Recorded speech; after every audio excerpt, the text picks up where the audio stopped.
Good evening, our dearest audience, and welcome back to your program Rush English Cafe. Miss you to the moon and back. Since last Ramadan, this season we have a different series, which will be Women from Quran or Women from Al-Jannah. We're gonna talk about our superstar's mother in Islam. So let's start. وقلنا يا آدم اسكن أنت وزوجك الجنة وكلا منها رغدا حيث شئتما ولا تقربا هذه الشجرة فتكونا من الظالمين فأزلهما الشيطان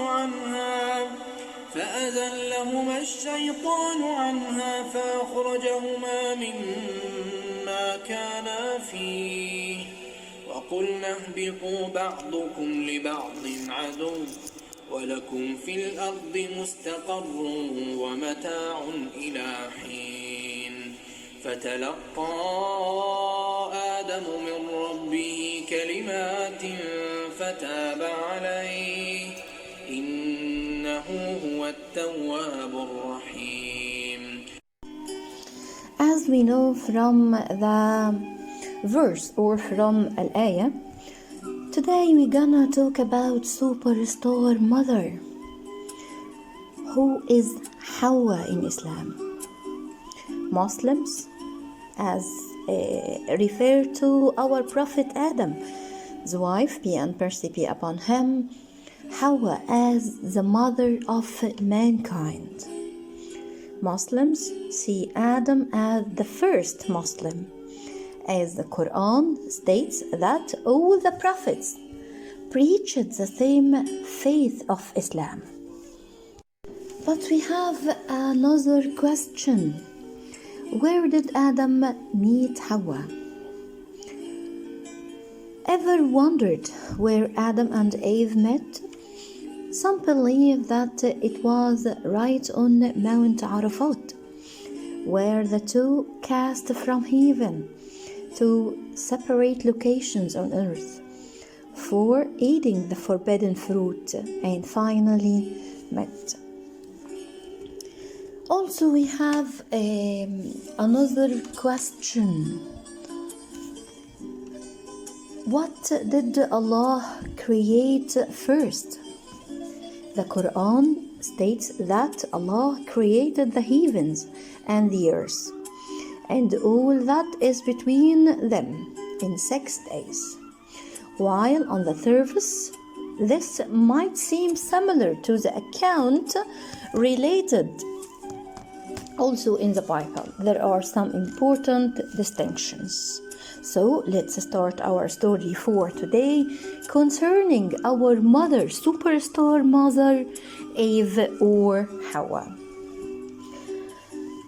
The story began when Allah housed Adam in heaven, then created Eve from our Prophet Adam's rib. He prohibited them from eating the fruit of the tree. However, they did eat, and it was Eve who started first. The story, as all of us know, Iblis, may Allah curse him, was jealous of Adam and Eve being in heaven. He, may Allah curse him, was exiled down to the earth. He wanted to enter heaven to trick Adam, to tempt both of them with wicked suggestions so that they would eat the fruit of the tree. He picked every animal to let him hide inside it so that when that animal crossed the gates of heaven, Iblis would find an easy pass. All animals declined except for the snake. The snake was the most beautiful animal in the heaven, with many colors. It looked like a camel and walked on 4 legs.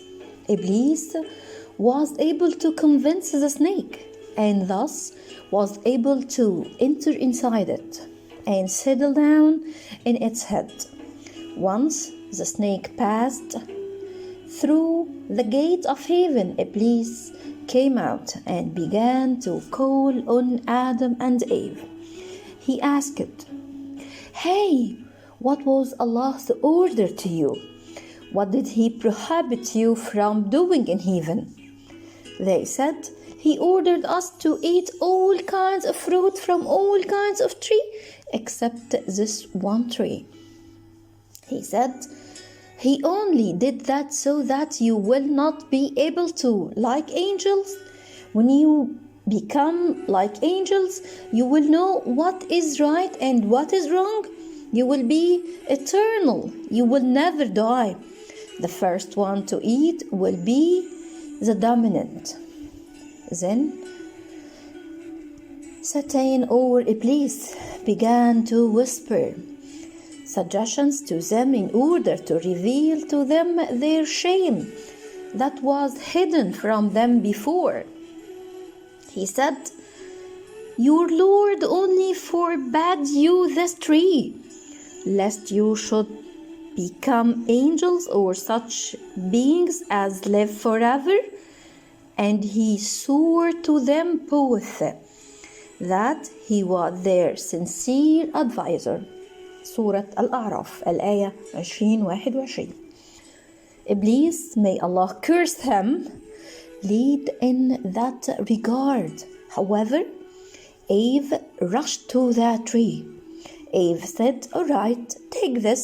Adam said, "Oh, and to you, don't you know that Allah has forbade us from eating its fruit and promised us punishment if we do?"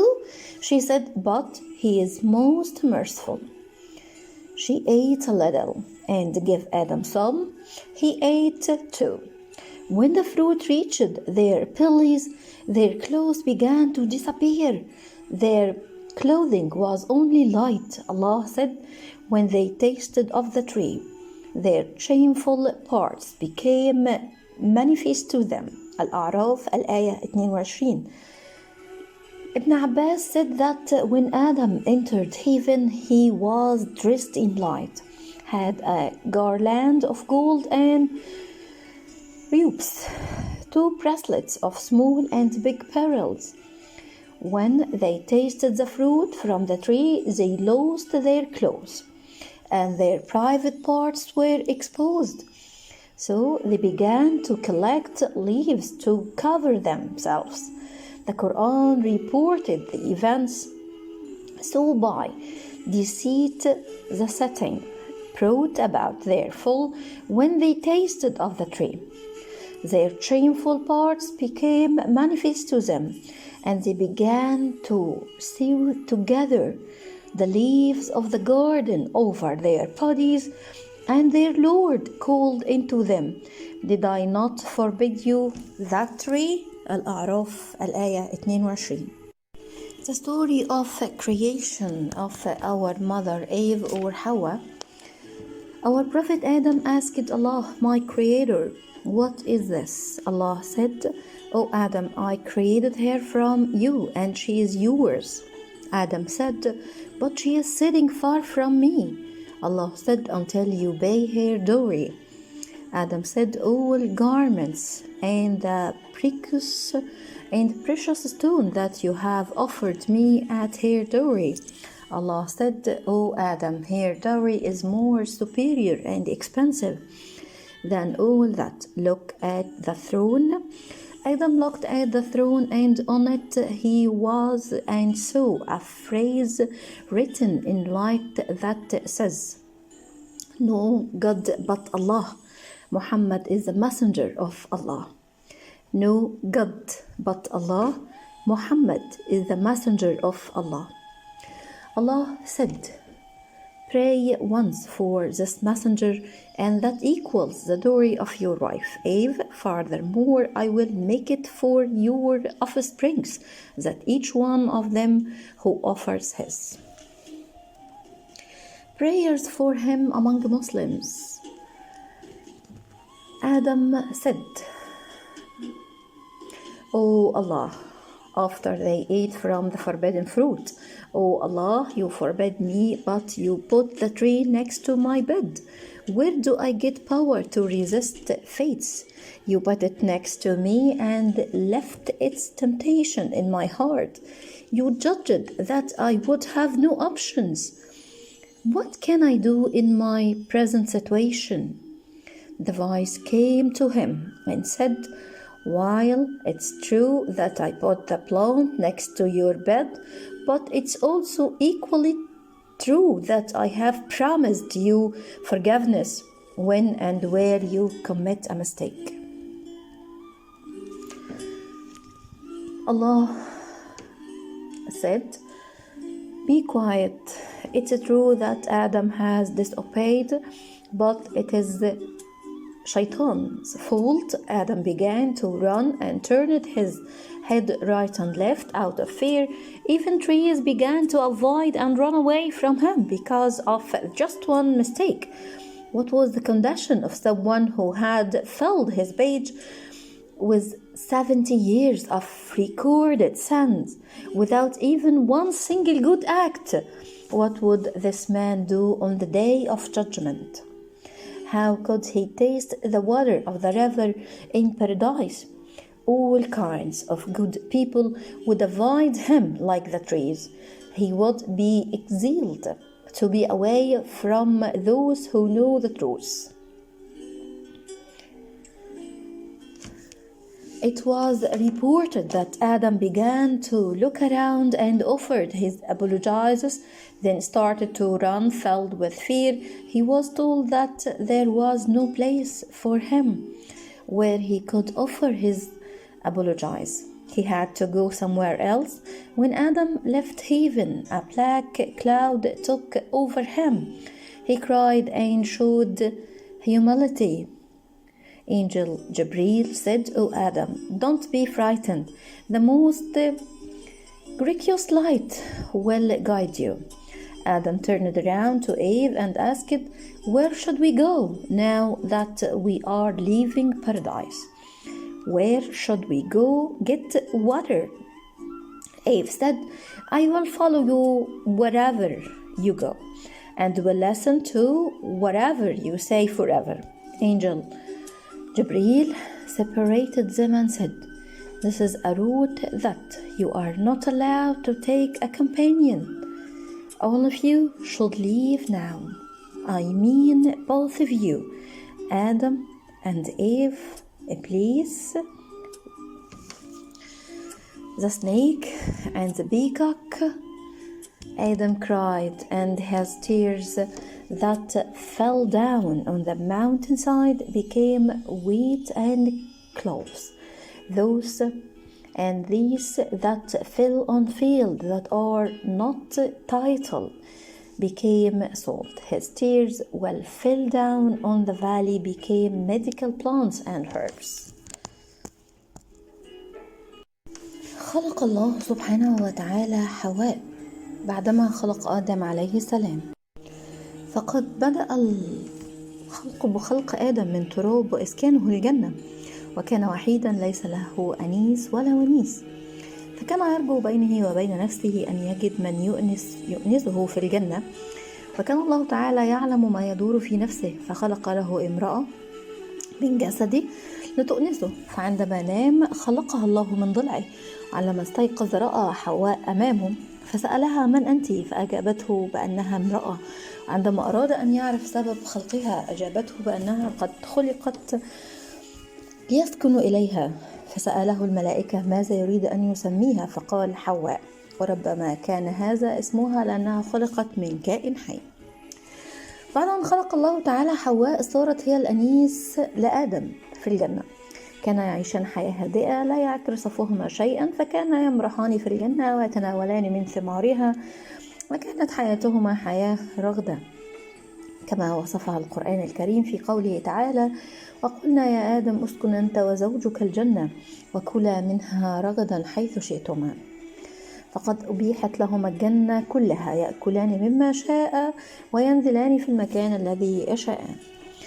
وبينما آدم وحواء قد رزقا الجنة ونعمها، أمرهما الله عز وجل بألا يقتربا من شجرة معينة، وذلك لئلا يكسبا سخط الله عز وجل. يقول تعالى: ولا تقربا هذه الشجرة فتكونا من الظالمين. ولم يبين القرآن الكريم نوع هذه الشجرة، بل ترك الأمر مجهولا، ولكن أهل الكتاب يقولون إنها شجرة الخير والشر، وقد سقاها إبليس شجرة الخلد ليستميل آدم وحواء ويوقعهما في المحظور. وسوس إبليس لحواء وآدم بأن يأكلا من الشجر التي نهاهما الله تعالى عن الأكل منها، وقد أغراهما بذلك بأن هذه الشجرة تحديدا ودون غيرها من الشجر هي شجرة الخلد، فإن أكلوا منها سيحظون بالخلد في الحياة الدنيا، وأنهما سيكونان من الملائكة. وما كان ذلك إلا كذبا من إبليس الذي يبدو أنه كان يعلم عاقبة الأكل من هذه الشجرة. ويقول الله تعالى: فوسوس لهما الشيطان ليبدي لهما ما وراء عنهما من سوءاتهما، وقال: ما نهاكما ربكما عن هذه الشجرة إلا أن تكونا ملكين أو تكونا من الخالدين. لا يمكن القول أن حواء هي من دفعت آدم عليهما السلام ليأكل من الشجرة، ففي كتاب الله عز وجل قد وردت أكثر من آية في هذه القصة، في بعضها كان قد ذكر فيها آدم منفردا يأكل من الشجرة، وفي بعضها قد ذكر معا. فلم تكن حواء هي السبب للوقوع في المعصية، وكان اللوم أولا على آدم عليه السلام، كما في عدد من الآيات، منها قوله تعالى في سورة طه: ولقد عهدنا إلى آدم من قبل فنسي ولم نجد له عزما. وأيضا مرة أخرى يحذر الله تعالى آدم وحده فيقول: فقلنا يا آدم إن هذا عدو لك ولزوجك، وقد حمله وحده مسؤولية الخروج من الجنة، كما في قوله تعالى: فلا يخرجانكما من الجنة فتشقى. فكلمة تشقى مخاطب بها آدم وحده. لقد استجاب آدم عليه السلام لإضلال إبليس له، فأغراه بكلامه وأغواه بما سيلاقيه بأن يأكل هذه الشجرة، فأغضب ربه وخرج عن أوامره. بعدما أكل آدم وحواء من هذه الشجرة وامتثل لأمر إبليس، نزل سخط الله تعالى وغضبه عليهما.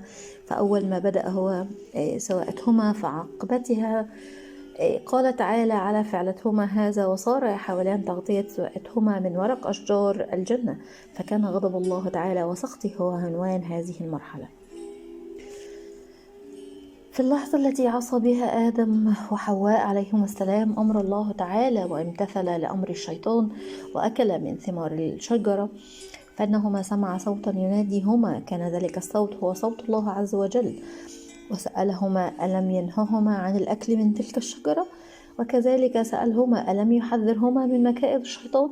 فبكى آدم وزوجته وتاب إلى الله تعالى فغفر لهما، ولكن للتكفير عن ذنبهما أمرهما الله بالهبوط إلى الأرض، هما وإبليس اللعين ومن ساعده من الحيوانات، ليدخل الجنة التي كان مطرودا منها.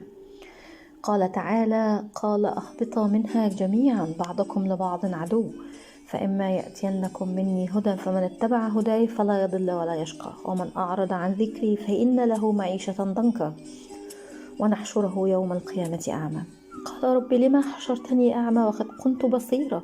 قال: كذلك أتتك آياتنا فنسيتها وكذلك اليوم تنسى، وكذلك نجزي من أسرف ولم يؤمن بآيات ربه، ولعذاب الآخرة أشد وأبقى. بعد أن اعترف آدم عليه السلام بذنبه، فإن الله تعالى قد تاب عليه واجتباه. يقول تعالى: وعصى آدم ربه فغوى ثم اجتباه ربه فتاب عليه وهدى. وهكذا كانت حياة البشرية في الأرض بآدم وحواء، بدأت بالكد والعمل، فالحياة لم تعد بهذه السهولة، فقد كانوا في الجنة يعيشون حياة هانئة سعيدة يحصلون فيها على كل ما يتمنونه، ولكن ما إن بدت حياتهم في الأرض حتى تغيرت أحوالهم. ففي هذه الأرض تتناوب فصول السنة 4، ولكن فصل من هذه الفصول احتياجات، ولكل فصل من هذه الفصول احتياجات وأمور خاصة، ولا بد لهم أن يوقنوا المسكن والملبس والمأكل، أو يؤمنوا ليحافظوا على استمراريتهم على هذه الأرض. وكلما تذكروا خطيئتهما كان يبكيان ويستغفران الله على فعلتهما. دي كانت حلقتنا النهاردة، دي كانت قصة سيدة حواء، أمنا حواء. شوف حضراتكم على ألف خير الحلقة الجاية. Goodbye. رشا يوسف.